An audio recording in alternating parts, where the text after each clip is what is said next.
Hello, welcome to Gardener's World. I'm tying up this clematis because it is growing inches by the day. This is one of the late flowering clematis, the group 3 type, that you cut right back to the ground in late winter, early spring. And at this time of year, they put on masses of growth. And you do need to keep tying it in because otherwise it flops all over the place. And then round about midsummer, it slows its growth down and starts to produce a mass of flowers and will go on doing so right through to the first frost. And if you're not sure what type of clematis you've got, a simple rule of thumb is if it flowers before June, then it is not one of the late flowering ones. You shouldn't prune it hard. If it flowers any time after June, there's no harm in cutting it right back in February or early March, and then you get this new rampant growth that will carry that wonderful display right up to the top of this tripod from July onwards. Now, today is the 1st of May, one of the best days of the year. It's the first of our 1-hour programs and the first time that we are experimenting with a very different way of filming. We've had cables laid all over the garden with cameras positioned all over the place too. It's a bit like Big Brother in the garden. But we hope that with this new technique, we can bring you the very best of the programme, share the best of Longmeadow at this lovely time of year, and we can all celebrate spring together.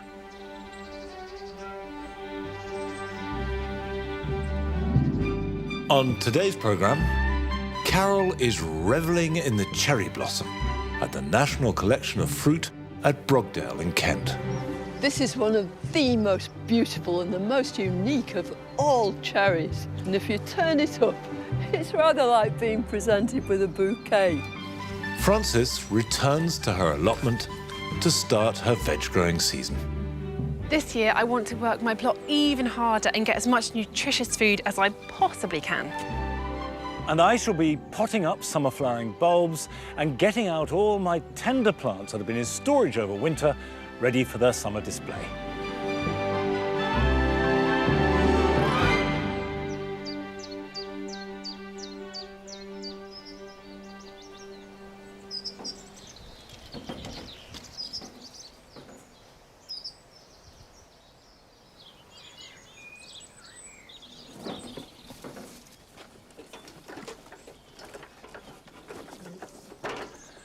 The wildlife garden has undergone some changes since last year. The whole point of this area was to make a garden that could attract as much and as varied wildlife as possible and yet still remain attractive. And certainly as we're all spending more time in our gardens, I think more and more of us are aware that there's so much pleasure and enrichment to be had from just observing and sharing our space with all kinds of animals. But the problem I had was that the pond was in the wrong place, essentially. And ponds are really important to attract wildlife. They don't have to be big. They can really be very small indeed, but they will make a difference. And mine was tucked over there under the hedge. So we've moved it and made it bigger. I've made a beach, and you can see that that is a shallow area where mammals and birds and amphibians can literally walk into the water safely. And that's essential if you're making a wildlife pond. But the key is cover. The more cover you have, the safer the animals are and the more likely they are to breed. And as well as having plants on the inside of the pond providing cover, I now want to build up plants on the outside. Now, these are all plants that I've moved from other parts of the garden. They're recycled. And this first one is an iris. It's Iris sibirica. It has got absolutely beautiful flowers at the end of May and in early June, and then the foliage forms fantastic cover around the edge of the pond. They will grow in boggy places, but they'll also grow in a border perfectly well as long as it's fairly moisture retentive. I'm going to put these here, and I've got another plant that likes wet conditions, and this is a ligularia. This is Ligularia desdemona. And you can see it's got these wonderful burgundy colour undersides to its leaves. And then the flowers, which will appear in July, even perhaps as late as August, are egg yolk yellow and really good for pollinators. And I thought we'd put this one here in amongst the irises. Now, planting them is easy enough. Although garden centres are still closed, You can buy plants online, but also there are quite a few nurseries delivering plants to your door. And if you go to our website, there is a list, and with any luck, garden centres will be opening up again before too long.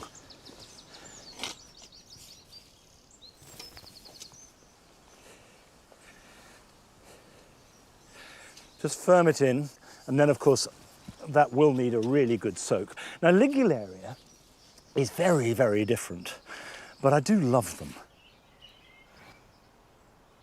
So right up against the edge, and pull that back, and that will spread out over the stones. Now the third plant I'm putting in is very different. This is a lamium, Lamium orvala. It's a dead nettle, but it is the prince of dead nettles. It forms lovely clumps that are upright, and it has these perfect pink flowers that bees adore. And it will go on flowering from now right through into summer. But it's not a bog plant. It really likes sort of woodland shade.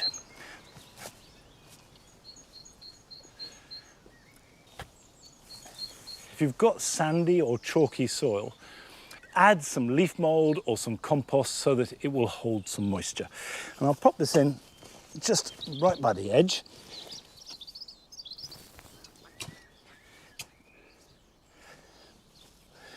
All right, let's pop that in there. And hopefully that will spread to fill this area here. Right, we'll firm that in.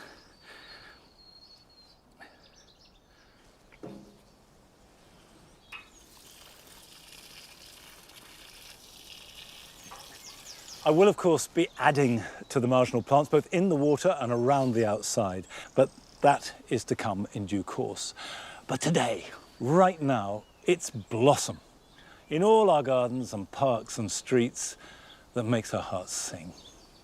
And last spring, Carol went to the National Collection of Fruit at Brogdale in Kent, and she found the cherry blossom at its very best.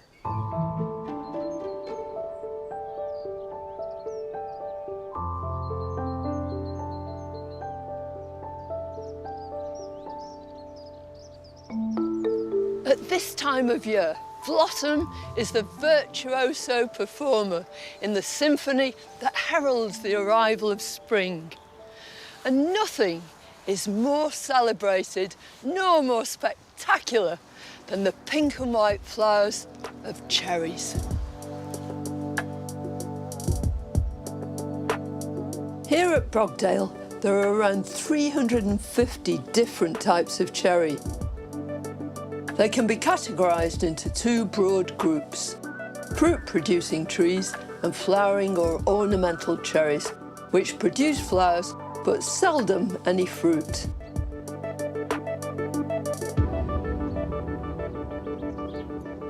Who doesn't love cherry blossom? And we tend to think that it's all there for our benefit. Although these beautiful flowers are there with one sole purpose, and that is to attract insects. This is Prunus sargentii. It's a cherry from Japan, from Korea, from Russia even.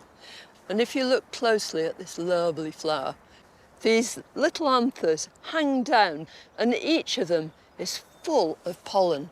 Bumblebees feast on this pollen, and ornamental cherries are one of the first flowering trees to open. So trees like this are a boon for nature and very, very enjoyable for us gardeners. The ornamental Japanese cherry tree, so popular now, only came to our gardens around 100 years ago. In Japan, ornamental cherries are revered, as they're thought to symbolise the transient nature of life.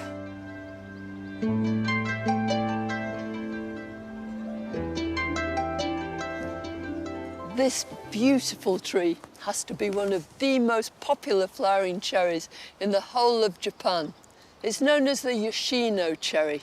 It's Prunus crossyadoensis, and you see it by the thousand, covering hillsides. It's a wonderful tree, brilliant in British gardens too. It's absolutely smothered in beautiful beautiful single flowers, great clouds of them. And then when the petals fall to the ground, it's just as beautiful, and of course, signifies the ephemerality of life.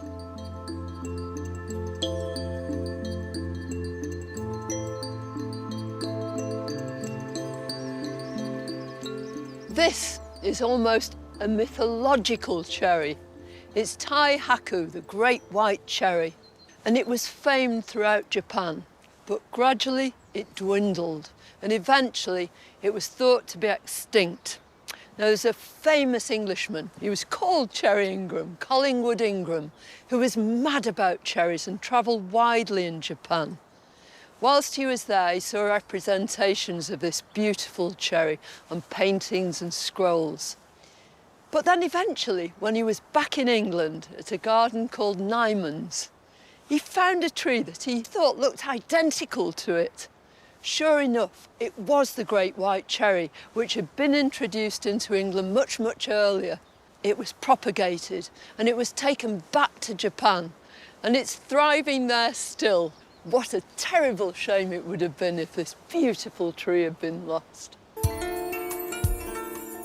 With so many beautiful varieties, it's hard to choose a favourite, but there are some standout specimens. This is one of the most beautiful and the most unique of all cherries. It's Prunus Yukon. It's got something that no other cherry has. It's got this lovely, soft, creamy colour. It's almost edible. I love the way these flowers present themselves. On the end of every branch there's a great bunch of these, and if you turn it up, it's rather like being presented with a bouquet.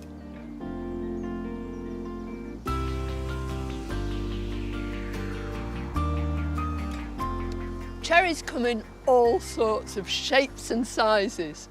And what's critical when you're choosing your cherry is to try and make sure that it fits into your garden.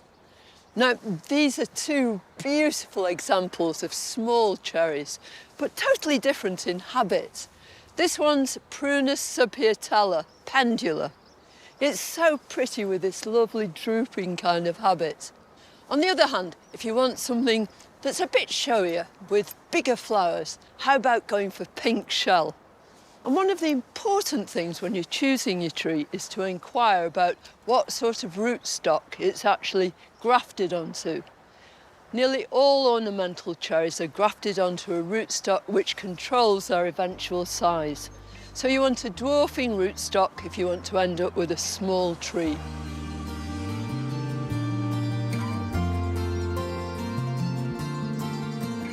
Cultivating cherries is a very simple and straightforward affair. First of all, they love deep soil. If you haven't got gorgeous loam, then just improve your soil as well as you can using any organic material. Homemade compost is the best stuff. Some people say you should never prune cherries. I disagree. Any damaged, diseased or dead wood, take it out. And then a bit of judicious pruning here and there to try and maintain the shape and the character of your tree. And when you prune, always prune in late summer, never during the dormant period. That makes it much more liable that the tree is going to contract a fungal disease called silverleaf, which might eventually kill it. But following those very simple, straightforward rules means that you can maintain your cherry and appreciate its beauty for years ahead.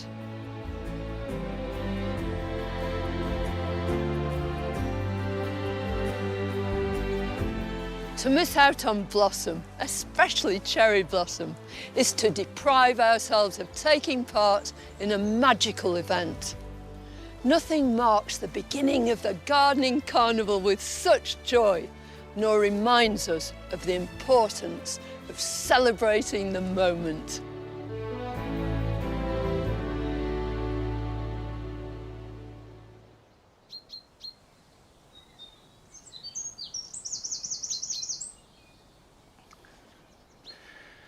I think Carol has summed up exactly what we're trying to do, which is to celebrate all the glories of this season, despite the troubled times, and just to remind ourselves that the flowers do still appear.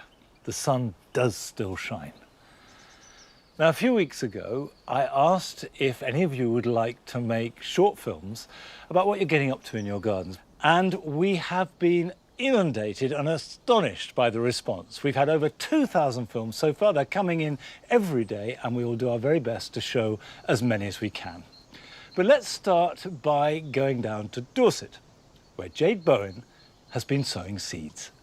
Hi Monty and team, I'm Jade and I wanted to show you my baby plant army that I've been working on for the last couple of weeks. So this is my mini greenhouse, and in here we've got lots of peas and runner beans. More peas and runner beans because my boyfriend loves peas and you need a lot of pea plants to get enough. Then down here I've got some Brussels sprouts and some carrots. I'm not very good at growing carrots, but they do always come out really yummy if you grow them yourself, even if you only get a few. Then over here I have some tomato plants which are ready to be potted up. Didn't mean to grow quite as many as this. I got the seed packet wet and they just grew. I've got some parsnips which I'm just hardening off. Then I've got my pumpkins, my courgettes, my butternut squash and my cucumber plants. The cucumber plants will stay here with me so that I can keep them out of the cold if necessary.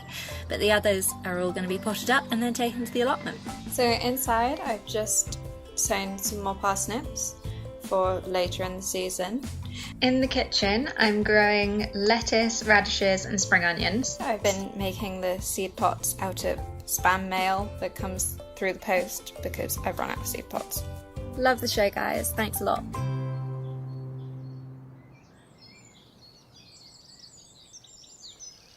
Well, thanks for the kind remark, Jade, and I'm very impressed by your homemade pots, and we'll be showing other films later on in the programme.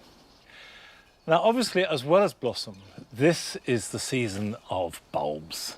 Tulips are still growing strong here at Longmeadow, but there are still summer-flowering bulbs, like lilies, nerines, eucomis, gladioli, which if you plant now will give you superb colour from midsummer through to autumn.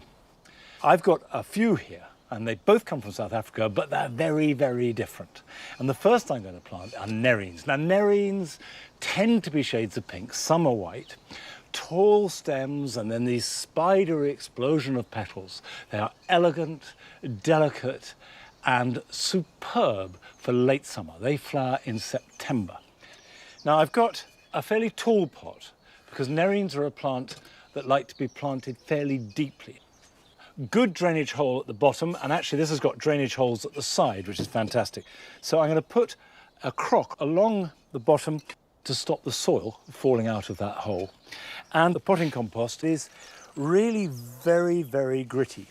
I know that it's difficult getting hold of compost at the moment, so you must use whatever you can get. But if you can get a peat-free compost and then add either grit or perlite or sand, that will help anything that makes the drainage sharper. Nerine bulbs are very tall with sort of funnel-like stems.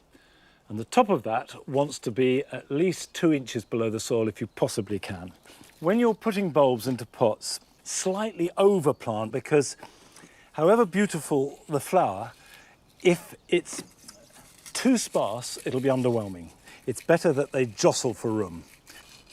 They're not crammed, but on the other hand, they're fairly closely planted. And then I just cover them over with the same gritty compost.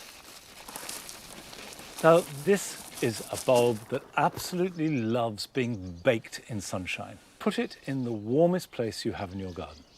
South-facing wall is ideal. Water it once a week, and if necessary, stick it up a bit so that there's no risk of it sitting in a puddle of any kind. And the more it bakes, the better it will flower. So that goes in the sun. Now, this next bulb, eucomis bicolor, also comes from South Africa, but it's very, very different. For one, it looks like a sort of punk pineapple. And for two, it has very different requirements because eucomis like to be bone dry in winter, But in summer, they like plenty of moisture. And I've got a different compost for them because you want something that retains some of that moisture. So this has got much less grit in. If you use just a standard peat-free potting compost, that will be fine. And then these bulbs look different. They're fatter, they're slightly scaly. And we'll just put 3 in there like that. I don't need a deep pot. They can be planted much more shallowly. So we'll just cover up round them. The snouts can stick out the top. There we are. Pop the label in. The nerines need baking. These just need to be warm. And the eucomis will flower from late June on and on into October. Now, I'm growing these in terracotta pots, but you can use any container you like as long as it's got some drainage. You don't even need a garden as such, just somewhere where the pots can stand. Now, we went to Nottingham to visit Arthur Parkinson, who shows what you can do with some pots, some imagination, and a lot of bulbs.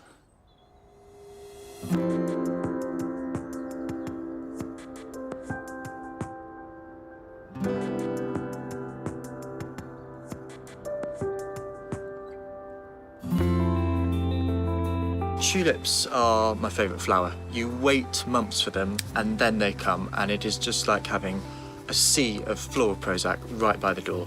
I just love them.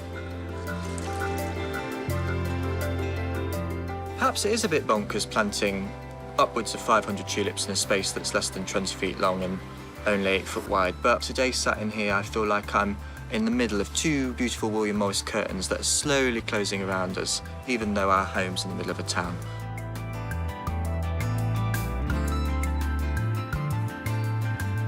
I'm not a pastel person at all. I tried to like pink last year and the garden resembled a sugar plum fairy, crazy pantomime set, and I didn't like that one bit. So it's really nice this year to have gone back to the stained glass colours that I've always loved. Cordial colours and Venetian-y, those are the colours that I really want.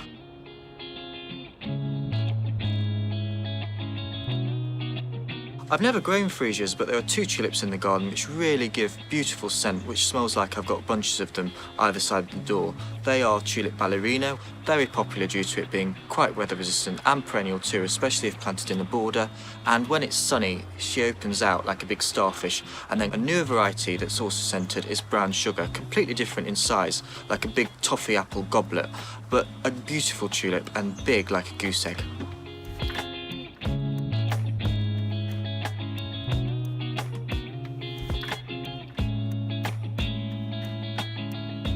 I always want the pots to look really full and dense with lots of different textures and shapes, so I'm not just planting tulips into them. And I love the kale called Red Ball.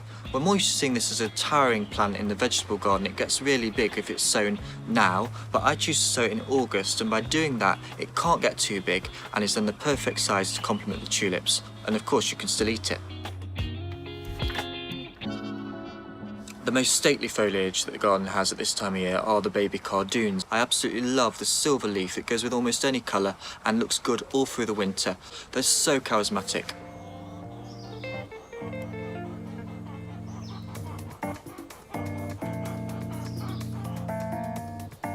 I'm using different forms of tulips despite them being similar colours to give contrast within the pots. Tulip Palmyra, for example, is a new peony tulip variety which I love, being of deep, rich mulberry. And even deeper is tulip black parrot of a completely different crazed sea urchin shape. They both look beautiful together. And Bastia, which is like a muppet gone crackers with its petals serrated and it's flushed with yellow and rich orange.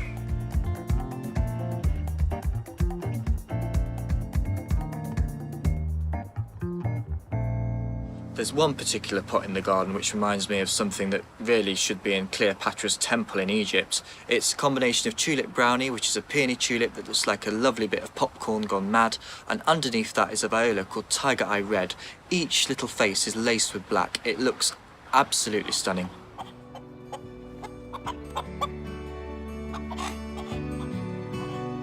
The hens do an important job at this time of year. Whenever I lift up a pot, there's often a horrible slug or even a vine weevil, and they're very quick to get under my feet and peck it. They're also pecking in between the bricks to find little bits of grit, because I use chicken grit as drainage in a lot of the pots, and this spills out whenever I'm doing that job because it's quite messy.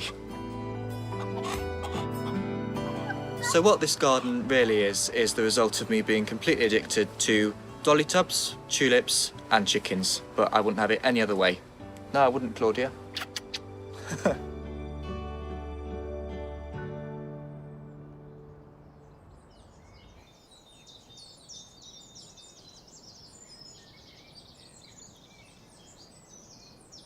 Well, if you need inspiration to turn a bare yard and a few pots into something lovely, there you are. And the tulips this year have been staggering. Actually, tulips are always staggering. They are one of the most dramatic flowers of all. And we've got a lot here at Longmeadow, but unlike Arthur, I do like the pastel colours. I like the whole range of tulips, but not all together. So here in the Jewel Garden, I've focused this year on plums and purples and the burnt oranges. And then in the cottage garden, it's pinks and apricot. So if you know what effect you're trying to achieve, there is bound to be a number of tulips that will do that for you. Now, a year ago, Frances got her first allotment. She had visited allotments all over the country getting advice and inspiration. And this year, she is determined to make as much and as good use of it as she possibly can. Come on, Nora. Come on. Come on. Good boy.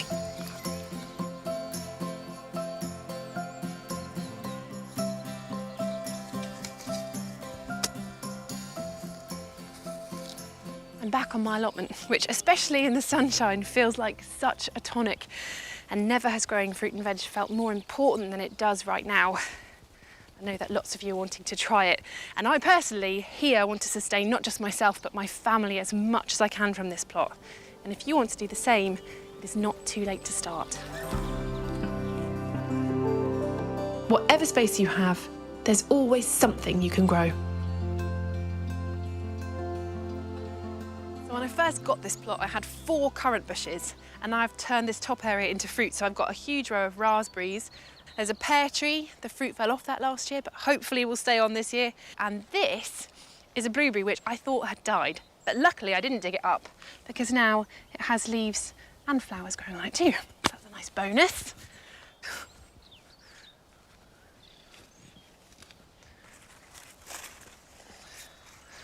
And this is my rhubarb. Now, rhubarb is a fantastic thing to grow if you've never grown vegetables before. And there is an old joke that every allotment comes with at least one. I have 2 on mine. But the great thing about it is it's perennial, so it comes back every single year.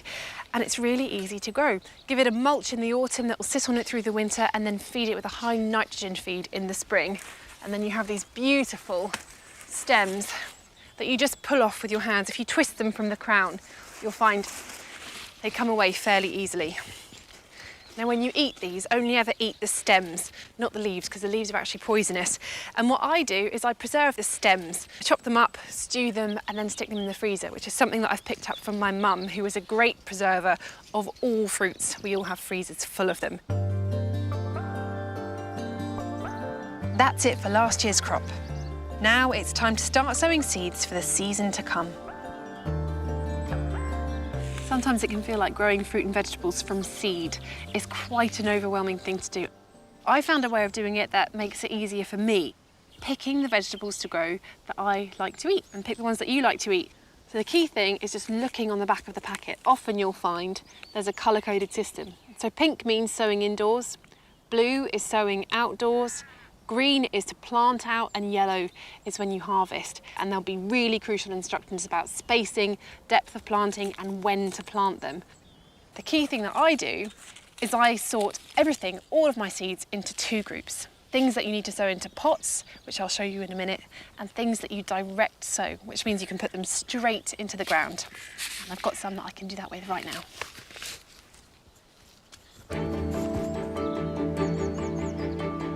I've been preparing this area over my last few visits.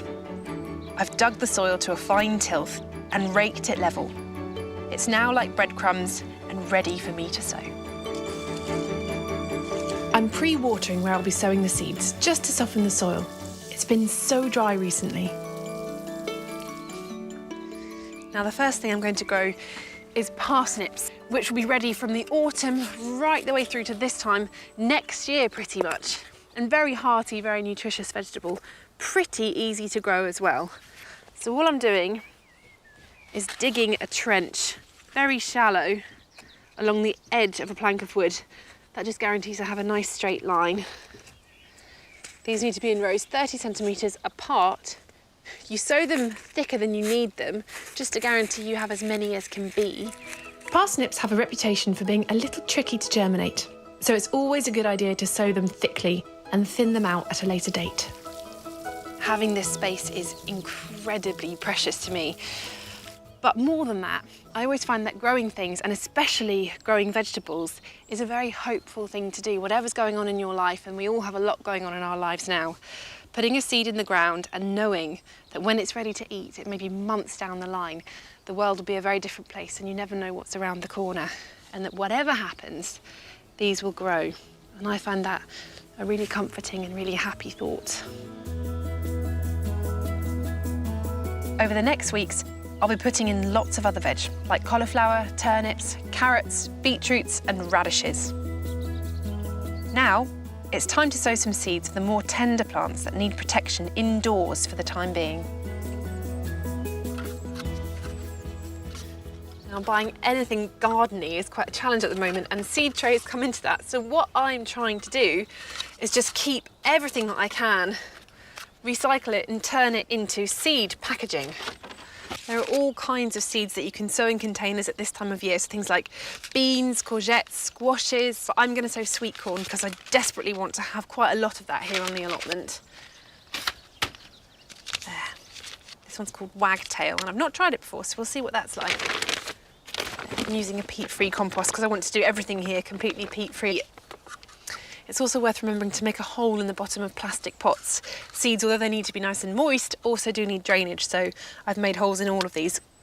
So I'm going to sow plenty of these sweet corns because you need lots of sweet corn in order for them to be pollinated. They're pollinated by the wind, so the more you have, the more likelihood you have of some nice big corns developing on the cobs. And it's 2 to a pot.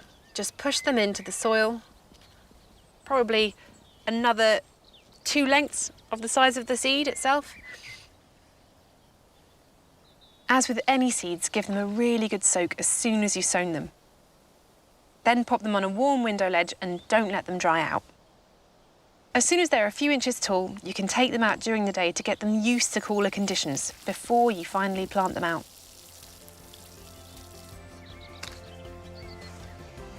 There. Now that feels like a really productive session on the allotment, and luckily, I will have many, many more of them.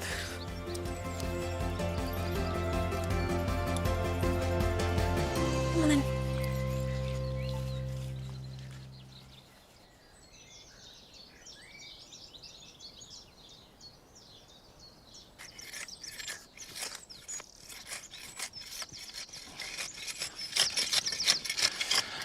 I do know that those of you who have got allotments have found them to be incredibly important at this time, but at any time, allotments are a wonderful feature of British life and a really important aspect of gardening.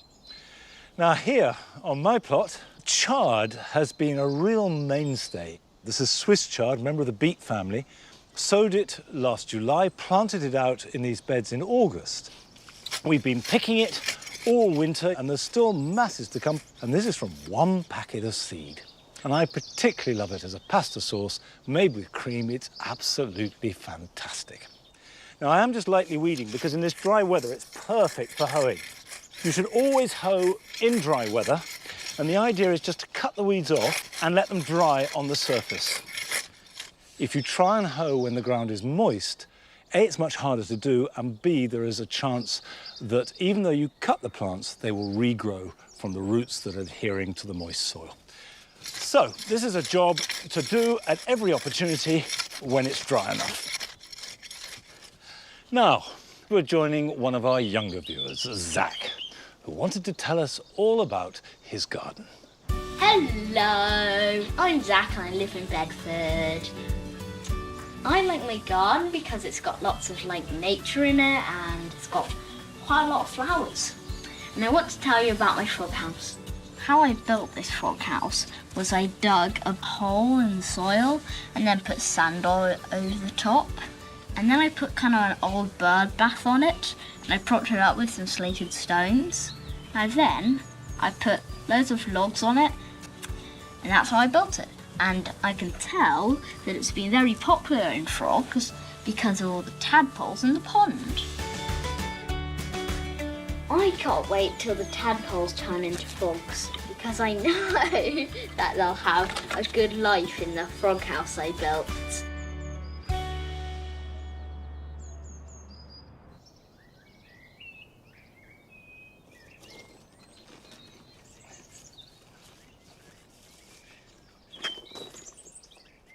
What I really like about that is the way that it's a reminder for us solemn grown-ups trying to do really good horticulture just to stop and enjoy the garden and take it all in for whatever it means to you. And one little fact is that most people, I think, are unaware of how little time frogs spend in water. Most, once they've mated in water, the adults leave and then spend the rest of the year, or much of it anyway, on land. So any form of cover is absolutely brilliant. So thanks very much indeed, Zach. Now, this banana is the first of quite a few plants I've got to harden off. If you keep a tender plant, and tender means that it can't take any amount of frost, it will be killed by that. If you keep it under cover in the winter, either in your home or in porch or a greenhouse, if you then took them and put them in the border, they would hate it. The nights will be cold, there'll be wind, there'll be rain, there'll be all kinds of stresses that they have not adapted to. And when that happens, the plant just stops growing. And that is when it's particularly susceptible to attack by slugs and snails, by aphids, even by disease. So what you need to do, and the whole point of hardening off, is a process of acclimatization. And that process takes anything from about a week to 2 weeks maximum. So what I'm starting to do is bring plants outside. I'll have them here, I'll put them around the corner, anywhere that's sheltered from too much wind or blazing sunshine. And then next week, we can start the planting. And as well as putting them near where you can bring them back indoors, it's a really good idea to have a bit of protection to hand. And it can be anything, although horticultural fleece, or I've got some hessian here, is very good, but you can use an old dust sheet, bubble wrap, or even an old curtain, as long as it covers them, and you can wrap it around the pot, and that should be enough at this time of year to protect them from any frost. Now, I'm going to repot these olives. Olives are actually not tender. They will take frost, quite hard frost, but only if they're dry. They absolutely hate being cold and wet. But I should preface this by saying that olives are under threat from a disease called xylella. And this has been around for a number of years, but it has really caused major problems on the continent, and the government is restricting the importation of olive trees and actually other plants like lavender and rosemary that can carry the disease. But if you do buy an olive from a nursery or a reputable garden centre, or if you have one, potting it on about every other year is a good idea. I've mixed up the compost already, and you can see that it is really gritty, but whatever you can use, it must drain well.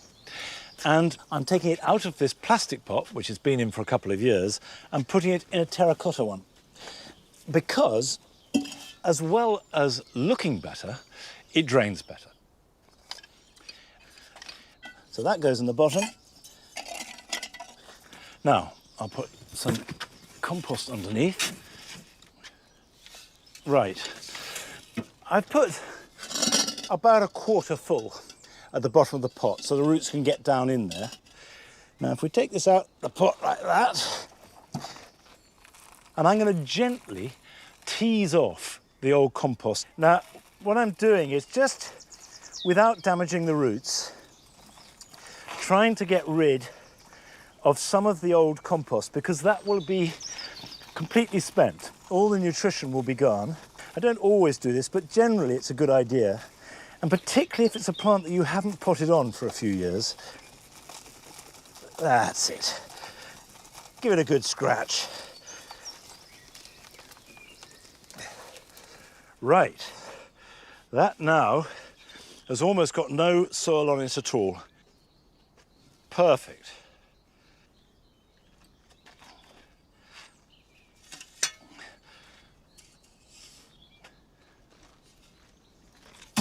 Now, when you're at this stage, get your fingers and work it down under the roots. You don't want any air pockets at all.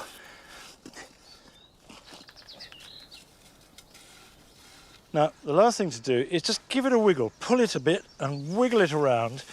And what you're doing is just making sure that every little bit of compost is working into the roots. Now, I will feed this with a liquid feed once a fortnight. I like to use liquid seaweed, but if you're having trouble getting hold of it, a tomato feed will do just as well. And do remember to give it a really good soak weekly. And don't worry if the water just pours through, because the olive will love it. Now, if you want to learn about a plant and how best to grow it, nothing beats seeing it in its natural environment. And Nick went to the Drakensberg Mountains in South Africa in search of gladioli growing in the wild.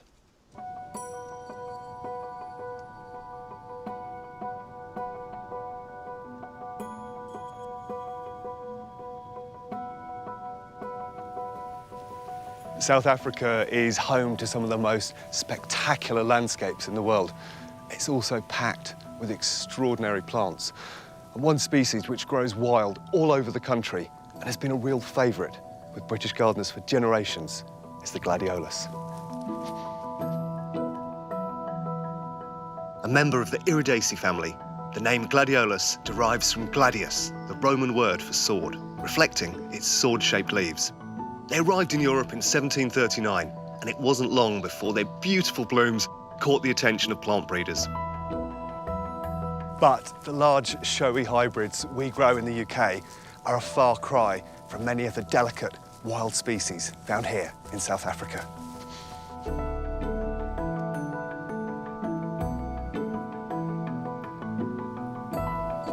Rod and Rachel Saunders are world-renowned botanists. They're experts in South Africa's native flora, and their work has taken them all over the country.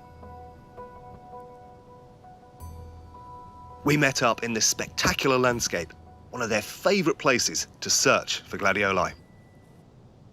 We've been coming to the Drakensberg since we were 16. Wow. And I've always had a passion for high-altitude grassland flora. So why gladioli? There's so many different plant species in South Africa you could have picked. I think their beauty. Some of them are so exquisitely beautiful, you actually just want to sit down and cry when you see them. I like gladioli because they are so diverse. They're probably the iconic South African bulb plant. And then the diverse habitats which they occupy. You find them in savanna, in desert, in grassland, at varying altitudes. They're virtually everywhere. How far and what lengths have you gone to find these plants? Well, I think the most we've hiked is probably 32 kilometers for about 2 months ago for a Drakensberg species, Gladiolus simonsi, which we've been looking for 4 years. Not a showy plant as such, but very exciting to find it. And I think incredibly rare. It's been seen by very, very few people. And the last time it was seen was in 1960. 1960. Yeah. A banshee yell went up when I found the plant. Today, Rod and Rachel are taking me on a gladioli hunt. We're hoping to find some of the rarest species in the Drakensberg, which only grow in one sheer valley. And when you go plant hunting in these mountains, you have to be prepared for a hike. And for whatever the elements throw at you. What's this one? Oh, there's a beautiful Gladiolus crassifolius. Up close, it is the most stunning thing. There's four or five different colours there. There's sort of crimsons, pinks, mauves, all suffusing through each other. If you look up close, you see the true beauty of them.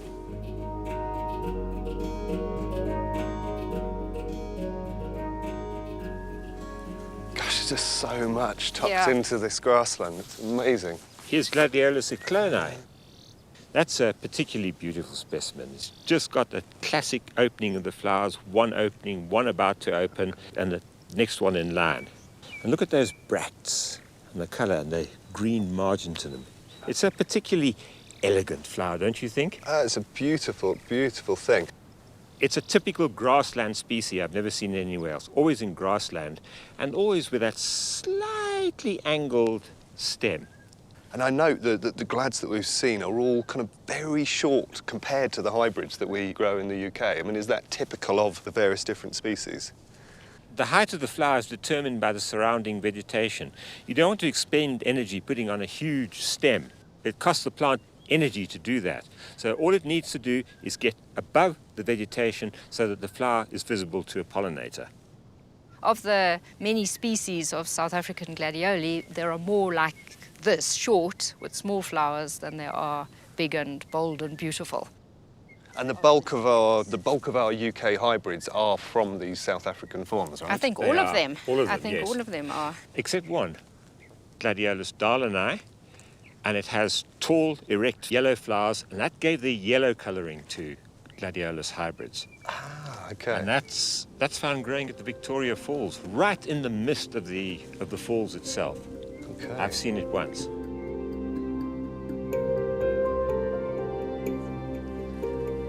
The ability of wild gladioli to adapt to a range of environments, many of them very harsh, means that some species could only be found growing in very specific and localised areas, places that are not always easy to get to.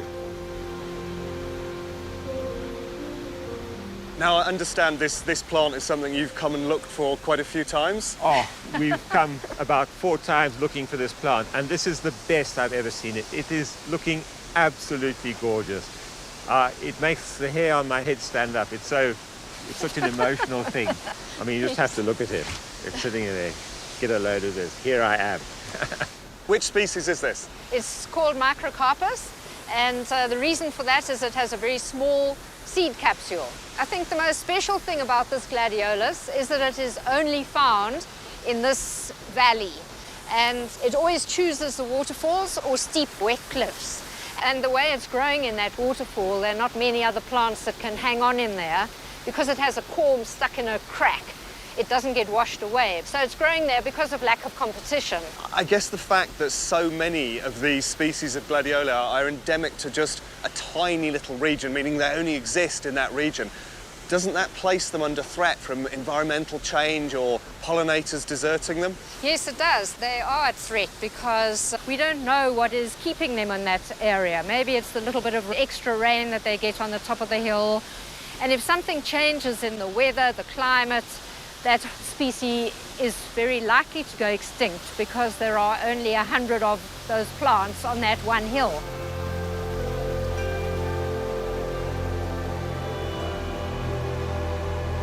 Well, guys, I mean, it's been quite a trek to get here. What an incredible treat to see such a special plant in such a niche environment. Thank you. Pleasure. It's a pleasure. It's nice to be here.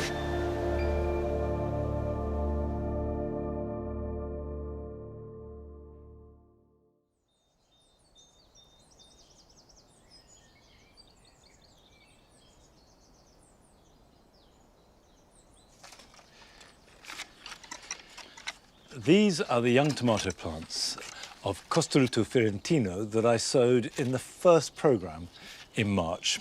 And they're now ready to be potted on. They've been pricked out into these plugs. And if I just lift one up, you can see that this has got a good root system. If it goes into a bigger pot, that will expand out. And in about a month's time, we should have plants as big as these ones that I sowed in January, and these are now ready for planting out. Although it's a little bit early because the weather isn't right. They don't like cold nights. So if I were to plant this out, I would do so in a greenhouse. But that's all very well and good for me. I do realise that because so many of you have spent much more time in the garden than you ever have done before, that you're starting out experimenting, growing things perhaps for the very first time. So I thought we would take some tomatoes, sow the seed, and you can sow them too if you can get hold of the seed. And then over the coming weeks and months, I'll take you through the whole process right up till harvest, which now will be in August and September. And I can tell you, that first tomato you grow, picked and warm in the sunshine, and you bite into it, it's better than any tomato you have ever eaten in your life. Now, start with a container of some kind. I like to use seed trays, but it doesn't matter, as long as it will hold some compost and has plenty of drainage holes. You can see how many there are there. It needs to drain. Put some compost into it. This is peat-free.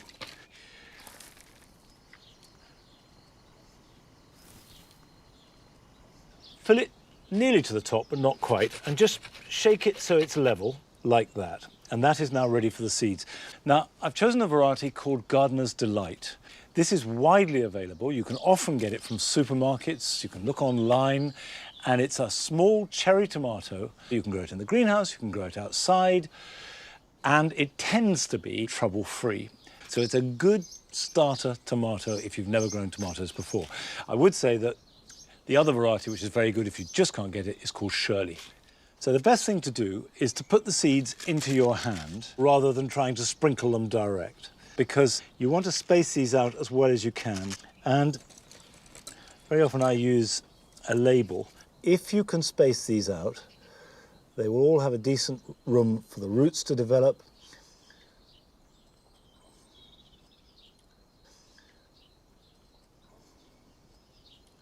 Okay. And I find if you just gently press down like that on the surface, it pushes the seeds into the compost. You get really good contact, and that definitely helps germination. And then lightly sprinkle a little bit of compost over the top.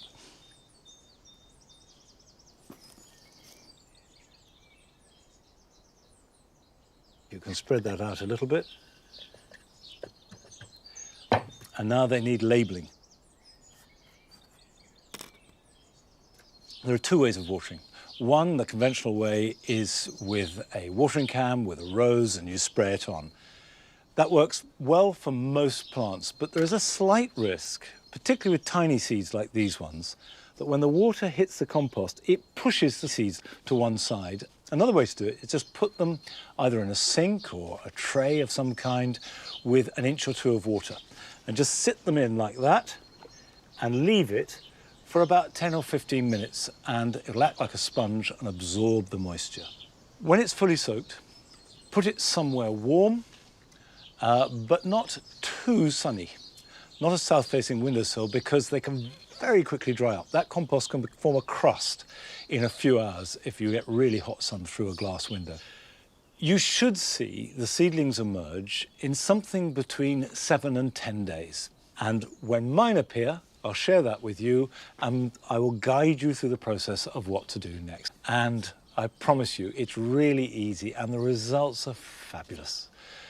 Growing your first delicious tomato will change your life.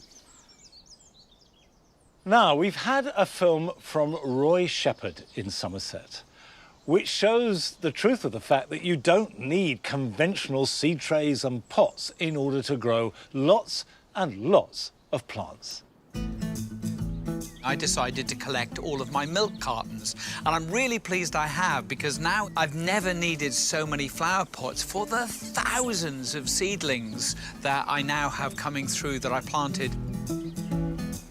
I started with this and it didn't really work because it's a little bit too flimsy, so I came up with a different design which I call a seed boat. And the great thing about them is you can carry them around, and when you put them together, they give additional strength when they're together.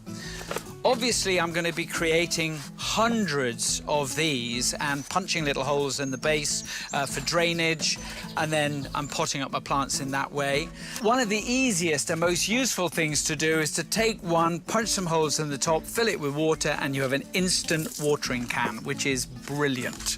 I'm going to end up with thousands of plants. If there's too many here, I will hopefully be able to share them with my neighbours.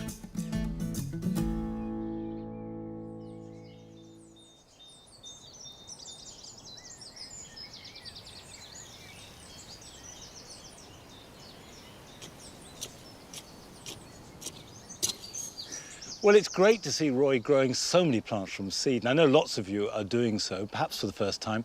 And I think that raising plants, whether from seed or cuttings or division, from your own stock is the most exciting aspect of any kind of gardening.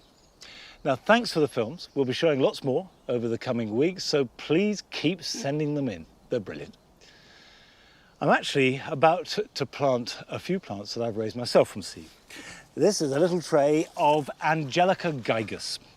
Now, they don't look like much now, but it will become stunning. It's one of my favourite plants of all. Fabulous maroon stems and domed umbels of plum-coloured flowers that pollinators absolutely love. It will grow to about 5-6 feet tall. And I'm putting them here in the grass borders because I think the height and statuesque quality will work really well with the grasses that are just beginning to emerge. Now, I'm going to get on with this job of planting these out, and here are some other jobs you can do this weekend.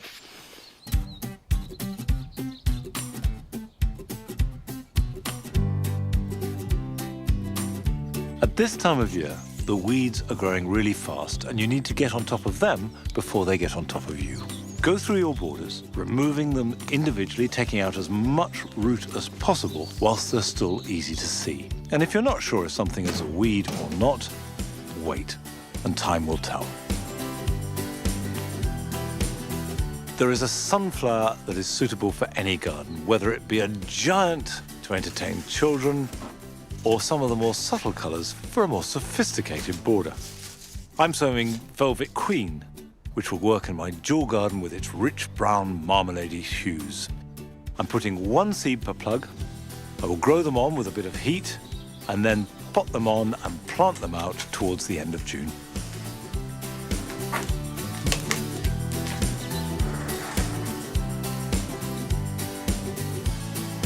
It's time to start supporting herbaceous perennials. The secret is to do this before they need it.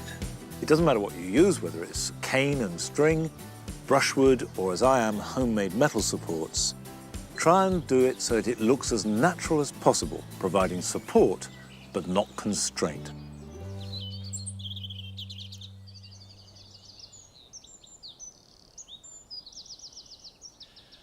Well, we began the programme with the wildlife pond, and here we are at the other pond, which is dominated for the moment by the Camasias. Camasias have the most wonderful display that gets better every year. The plants themselves get bigger and they spread, and they've got this lovely smoky blue. Well, that's it for today. That's the end of our first 1-hour programme of the year, but by no means the last. We've got lots more of those to come. And it's the end of the first programme using these remote-controlled cameras. I've loved the opportunity to share the garden with you. And if you've got a garden of your own, or a communal garden, or a park, within the guidelines, do get out and use them as much as possible and just soak up their healing power. And I look forward to seeing you back here at Longmeadow next Friday. So until then, bye-bye.